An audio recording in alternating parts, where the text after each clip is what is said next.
il faut que l'Église d'aujourd'hui vive une profonde réforme dans les cœurs.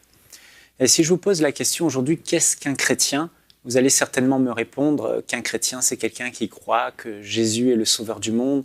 C'est peut-être quelqu'un qui s'est détourné de son ancienne vie et qui vit maintenant, il ne vit plus dans le péché, il vit dans la sainteté.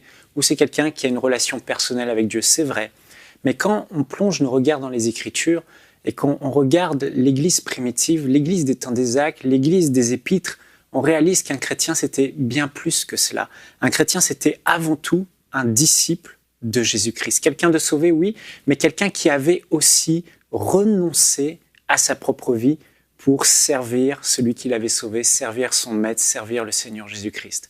Et d'ailleurs, Jésus a dit d'aller partout dans le monde et de faire, non pas des nations, des personnes sauvées uniquement, mais il a dit d'aller plus loin. Il a dit, allez dans toutes les nations et faites des nations des disciples. Et Jésus a dit dans Matthieu chapitre 10 ou Luc verset 14, il dit ce qu'un disciple, c'est une personne qui a renoncé à sa propre vie, qui se charge chaque jour de sa croix pour faire la volonté de Dieu, accomplir ce que Dieu veut. Et si on ne fait pas attention aujourd'hui, on se laisse refroidir par la pensée populaire qu'on est là pour que Dieu existe pour nous et on oublie que c'est l'inverse, c'est nous qui existons pour Dieu, pour faire sa volonté. Et regardons ce que les apôtres enseignaient à l'Église primitive. Dans 2 Corinthiens chapitre 5, verset 15, l'apôtre Paul, voici quel était son enseignement. Il donne la définition du chrétien. Si Christ est mort pour tous, c'était afin que ceux qui vivent ne vivent plus pour eux-mêmes, mais pour celui qui est mort et ressuscité pour eux. Il n'y a rien à rajouter. Leur raison d'être en tant que chrétiens nés de nouveau, passer de la mort à la vie, c'était maintenant de vivre pour le Seigneur Jésus. Leur vie ne leur appartenait plus, mais leur vie était la propriété de Dieu. Le matin, souvent, on se lève et on se dit « Seigneur, bénis ma journée. Seigneur, donne-moi. » Et la majorité des requêtes que les chrétiens d'aujourd'hui peuvent faire, ce n'est pas tout le monde, évidemment, et heureusement, mais beaucoup aujourd'hui disent « Seigneur, bénis-moi. Seigneur, donne-moi. Seigneur, rends ma vie meilleure. Amène-moi plus loin, une plus grande maison, une plus grande percée, etc. etc. » Mais combien sont ceux qui aujourd'hui se lèvent et disent « Seigneur, peu importe ma vie, moi, j'existe pour toi, tu es mon maître, sers-toi de moi aujourd'hui. Qu'est-ce que je peux faire pour toi, Seigneur ?» Et l'apôtre Paul dira dans Actes, chapitre 20, verset 24, « Voici quelle était la pensée de l'Église primitive, des chrétiens de l'époque.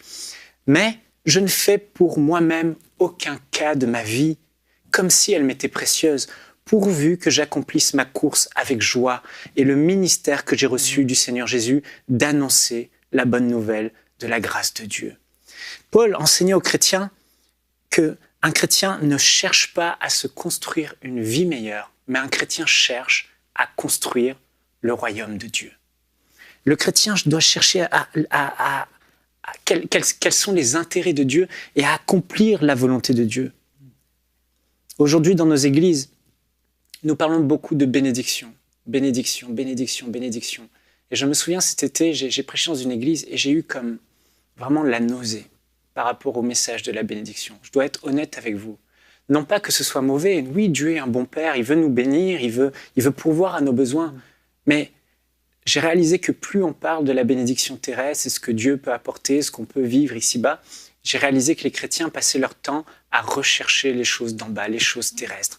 Une plus grande maison, une meilleure vie, une plus grosse voiture, un meilleur travail, une promotion. Et finalement, on se sert de Dieu au lieu de servir Dieu. L'essence même du chrétien, c'est d'être un disciple de Jésus et de vivre pour Christ.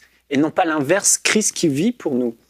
Et aujourd'hui, je crois vraiment que cette pensée de Jésus, que Jésus a dit, recherchez le royaume de Dieu et sa justice, et toutes ces choses seront données par-dessus. Et la pensée qui doit animer le cœur de l'Église. Frères et sœurs, vraiment c'est important. La Bible dit de rechercher les choses d'en bas, de rechercher les choses d'en haut, d'être attaché aux choses d'en haut et de ne pas rechercher les choses d'en bas. Je vous encourage aujourd'hui. L'Église doit vivre une profonde réforme dans les cœurs. Et je veux m'adresser aux leaders. Attention au message que nous prêchons. Si nous prêchons constamment aux gens « Dieu va vous bénir, Dieu va vous bénir », le peuple de Dieu va chercher à rechercher ces choses, la bénédiction. Or, ce n'est pas le message principal que les apôtres prêchaient. Le message était « renoncer à votre vie pour servir Dieu ». Et je veux vous encourager aujourd'hui, vous qui nous écoutez. Quelle est votre prière aujourd'hui? Bénis-moi, bénis-moi, bénis-moi. Ou Seigneur, ma vie t'appartient. Quel qu'en soit le prix, j'ai renoncé à ma vie, je ne m'appartiens plus. J'ai fait allégeance à celui qui m'a sauvé, à Jésus-Christ. Ma vie, Seigneur, est entre tes mains.